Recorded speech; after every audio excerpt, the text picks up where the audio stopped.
Today's number, 20, right? Today's daily number is 20. What is 20?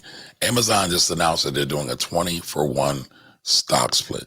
All right, we'll come back into the broadcast a little bit later to talk about that, but just know Google's done it before, Tesla's done it before, Apple's done it before, and now Amazon's going to kind of do a monkey see, monkey do type thing and follow the pack, right?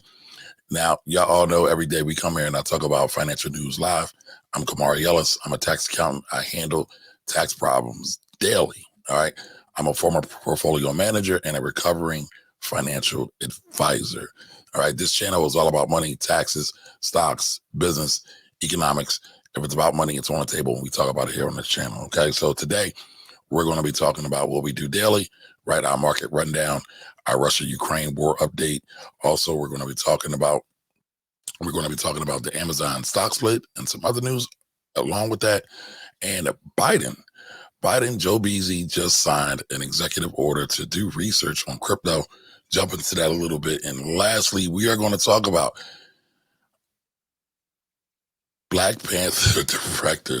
I don't believe I lost it like that. Black Panther director Ryan Coogler got detained by the Atlanta police. So let's hop into it, y'all. Let's hop into it. All right. So today, the S&P 500, and I will show you that in 1 second. The S&P 500 was up, right? Yesterday, we had some major downs, but today the markets were up. And I'll show you that in a minute, just so you can see the proof that I'm not making this stuff up. But the S&P 500 was up 42.77, almost 42.78, right? Year to date, the S&P 500 is still down about 10%. Still down about 10%. So we got a lot going on. But yesterday we had a big fall, and it's not weird to see a big bounce today, right? Because we saw a major drop yesterday, almost 3 percentage points yesterday, and then we had a big bounce back. So the market is like a great big roller coaster. Continue to get on the ride because it's going to go up and down, like a roller coaster or a yo-yo. So just keep that in mind. Oil as well fell. Now, remember yesterday I was talking to y'all about divergences, right? But oil fell today as well, dropped down to 109.83. Might as well say 110. It was up yesterday bigly, but today it dropped. All right, so today we're down to 69% year to date. So again, still having problems on the Russia front, the Ukraine front. But again, it ran up so high, I think people took some profits. And now you're starting to see some people sell. Again, take some profits, take some money off the table and put it in their pocket, in their pocketbooks. So that's why we're seeing some of these falling prices, in my opinion. Same thing for gold. Gold fell as well. 1994, not 1999, but 1994. So again, gold is up year to date, a little under 9%. So gold's still doing its thing, right? We're still in uncertain times, but it's still doing its thing. People still are a little shaky. They still have wobbly knees. So people are still trying to figure out what to do next. All right. So now as we get into this today's show, as we talk about it, I want you all to do me a favor. If you like this content daily, drop me a comment and say you like it, right? And do me a favor, also share it out. Also, subscribe to the notification button, right? So you can get the alerts when I come on live and I talk about the show, or either when the videos are uploaded. Either one. So today, Amazon announced a big thing, 20-for-1. The Amazon board approved the 20-for-1 stock split. And I know some of y'all are probably like, what in the world is a stock split? So stock split basically is, let's say you have 100 shares. And so now, matter of fact, let me back up. Let me start. You have one share. So you have one share at Amazon, and right now Amazon stock is trading at roughly 27.85. That's what it closed at today, 27.85. So you have one share, 27.85. Amazon is now going to issue you 19 more shares. But guess what they do? They divide the stock price by 20. And so the stock price will go down to about 140, 150, depending upon where it splits at. It'll do that. But what normally happens with stock splits, people tend to run the price back up as soon as it splits. Now, here's the thing. Here's the thing that has my mind boggled. Stock splits really don't matter anymore. Why? Because you have fractional shares. A lot of times people don't like, or a lot of times people won't buy a stock because it's too much. Like I said, this stock, Amazon stock right now is $2,785. But guess what? If you have $1 with the technology, with fractional share technology, you can buy $1 worth of Amazon. So even having a stock split, you can still do it there, but psychologically, for a lot of investors, for a lot of the media publications, they're like, all right, more people will begin to buy it. Remember, I've been talking about stock splits for a long time, and they're not really a financial device. They're more of a marketing tool. They're used more to get more enthusiasm behind the stock, more enthusiasm about the brand, right? Because now it's a new brand story about Amazon.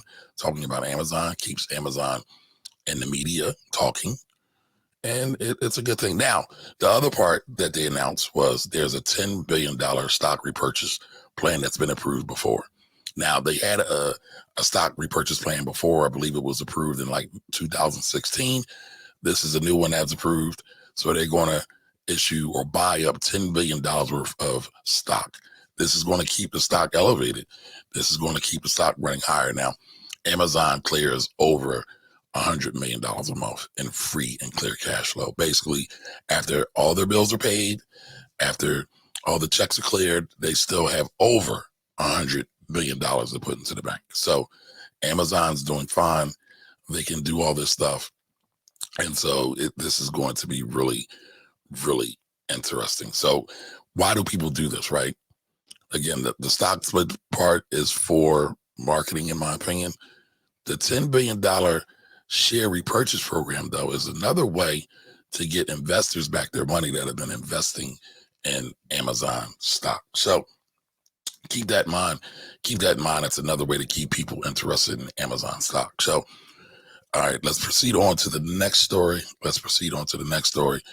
Now, we know Joe Beasy has been talking about this for quite some time. A lot of folks have been talking about this quite some time, right? President Biden to order sweeping cryptocurrency review, setting stage for regulations. That's what one of the ads or one of the publications that I follow, the Philadelphia Inquirer, had as a headline today. Now, it's not a secret that the U.S. government really doesn't know what to do with cryptocurrency. It is taxed. I want to remind y'all, it is taxed. I would be being irresponsible if I didn't tell you that, because I know a lot of y'all still don't like the idea of paying taxes on anything, but cryptocurrency is an asset. You do have to pay taxes on it if you sell it. And you also, real quick, you also need to report it if you own it, if you acquired it, if you sold it, or if you exchanged it in 2021. That's on your tax records as well. So don't forget about that. All right, so President Biden to order sweeping cryptocurrency review, setting stage for regulation. All right, so just wanted to jump into this a little bit. Like I said, a lot of people have been talking about crypto, what to do with it next. And so here are some things that are taking place with it. Ultimately, some structure could be imposed on what has been fractured regulatory response to the rise of digital assets in the global market, valued at roughly $1.8 trillion. Cryptocurrency is doing its thing. Cryptocurrency is not going anywhere. So I'm not going to say it's a fad. I know a lot of people still call me a Bitcoin hater. I'm not. I still don't believe you want to throw all your money into it, but you need to study it, understand it, and then look at it. Now, this marketplace is roughly $1.8 trillion. The government doesn't have a clear handling on it. Biden's saying, hey, we are going to start studying this. So he said, I'm going to do an executive order so people can get a grasp of this. And then they want to be able to figure out what they can do next with it. All right. Now, I want to bring y'all attention to something. We are in the middle of a war with Russia, right? An economic war. And I don't know if y'all been paying attention at all to what's been going on, right? Outside of me reporting every day. But there was a lot of Bitcoin flow into Russia as this whole invasion started, right? So there were some things that happened, right? So Coinbase has blocked over 25,000 addresses related to Russian individuals that they believe to engaging in illicit activities. So that's been in focus as well. So there's been a lot of money flowing into Russia in terms of Bitcoin. And there's been a lot of money flowing into Ukraine as well. All right. And Senator Elizabeth Warren warned this week in a banking committee hearing that cryptocurrencies are the favorite mechanism for hackers seeking to collect ransomware payments, citing an industry analysis that found that Russian-linked entities collected nearly 3/4 of all ransomware revenue last year. So they're trying to paint this narrative, not trying, they've been doing it. They're trying to paint this narrative that Bitcoin and all cryptocurrencies are mainly for illicit activities. They're mainly for illicit activities. And so that's why you're starting to see more flow, more information, more talking about this, and now the president's executive order. So I think we're going to definitely see more of this. Definitely keep your eye open for this. And so don't shy away from it, right? Because people think there's going to be more regulation. That's why we saw Bitcoin has run up, right? And I didn't show that. I have to go back and show that to y'all, the price of Bitcoin. That's what happens here when you're live, folks.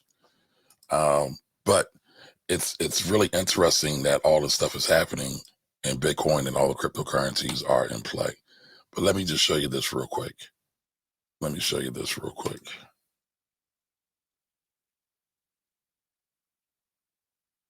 One second, un momento. So here, right, Washington. All right, and so Bitcoin closed. It was up at 42,000. Right now, it's at 4180. So it was down for a bit, and then it bounced back. Year to date, it's still down 9.57%, almost 10%. And so there is a potential for Bitcoin to continue to run as we get more regulation. There's already a lot of what they call institutional investors in the Bitcoin space / cryptocurrency space. Sometimes, just a quick warning, I will use Bitcoin and crypto synonymously. They're different. You have Bitcoin, you have Ethereum, you have all these other coins. Bitcoin is the leader. And that's, a lot of people tend to use it synonymously for everything else. But I just want you all to be aware of that. Be aware of that. But that's going to continue to run. And I think you're going to see a lot more developments in the cryptocurrency space now that the quote unquote president has says, hey, we need to look deeper into this. But we already know that there's a negative narrative. We know that the government's probably going to try to stop and fight crypto as much as possible, in my opinion. I don't know what they can do. I do think if they really want to try to put a wrinkle in the plan, they can do it. I don't know for how long, but it's definitely something to keep an eye out for.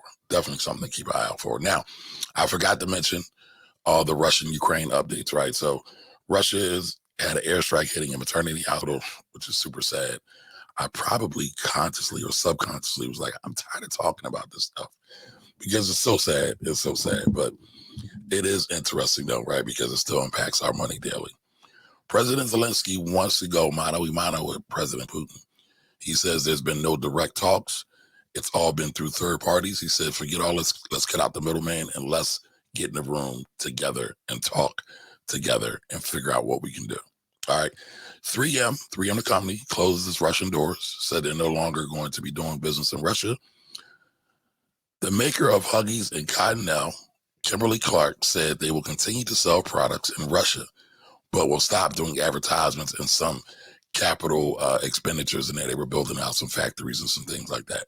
So they're still going to keep selling products in Russia, but they're not going to advertise, which is, again, that's very interesting in my opinion, but I don't know.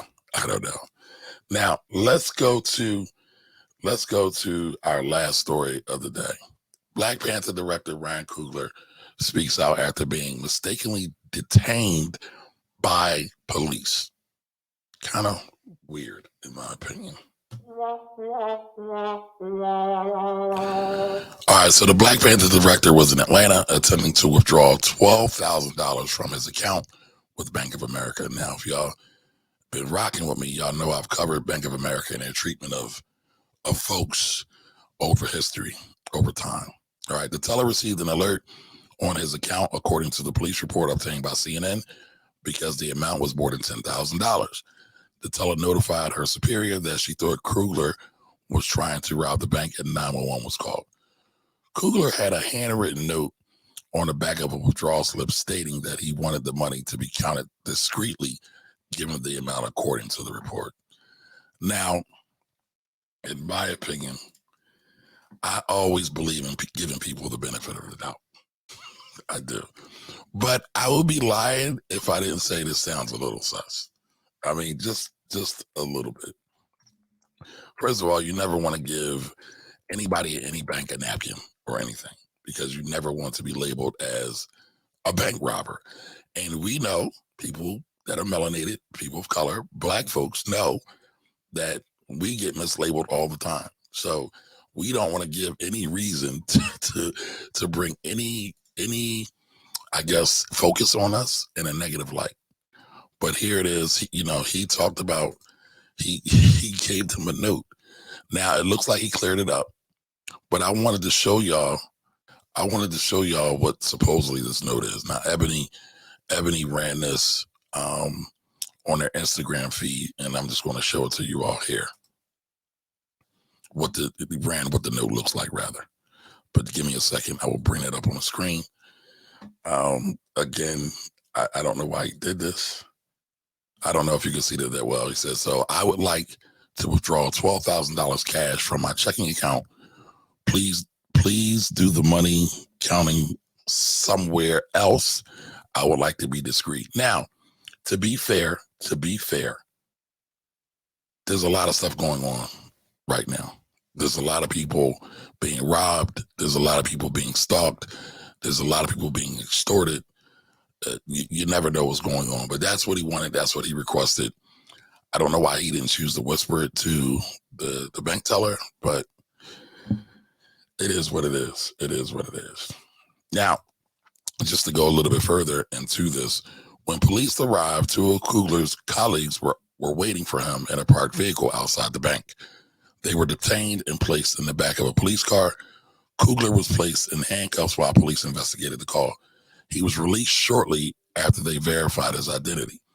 The police report states, the situation should never have happened. However, Bank of America worked with me and addressed it to my satisfaction, and we have moved on, Coogler said in a statement to Variety. So CNN has reached out to Coogler's representative for comment, and they say, we deeply regret that this incident occurred. It never should have happened, and we have apologized to Mr. Coogler, Bank of America said in a statement to CNN. So Coogler was in Georgia working on production of Black Panther. Y'all know a lot of Black Panther was shot originally in Atlanta on Tyler Perry Studios. All right, so keep that in mind. So they're working on a production of Black Panther Wakanda Forever, the sequel to his 2018 blockbuster at the time of the incident. So, he had his boys outside waiting in the car. He went in and gave the teller a note on the back of the withdrawal slip. You would think he probably gave some kind of ID, also had his bank account number. Now, normally when you withdraw large amounts of cash from the bank, they usually don't have it there. They have to order it from the Fed Reserve. So normally you can't just walk into a bank and withdraw significant amounts of money. We're talking $12,000. Normally you have to order that from the Fed Reserve and have it delivered. So it's not something you can usually do in the next day. And I would think him and his handlers would know that. So again, it seems like, again, this whole thing could have been avoided. Not casting any shade, but I don't know why this happened on both sides of the fence, in my opinion. I don't know why both sides of the fence happened. Now, as we wrap up today, I got a couple more things for y'all, but don't forget, Wealthy Wednesday starts at 8 p.m. today. So don't forget that we are covering how to invest like a college endowment. So if you want to check that out, we'll be back here at 8 p.m. So go ahead and register for that as well. All right. So, last thing of the day, y'all. Last thing of the day. Our daily affirmation. Our daily affirmation. And so, one of the things that I love to do every day is bring to y'all some of the affirmations that I like, some of the affirmations that I'm reading to myself and that I'm using as well. Because I do affirmations all the time. I try to do them daily, multiple times throughout the day, but not always. But this is today's affirmation of the day.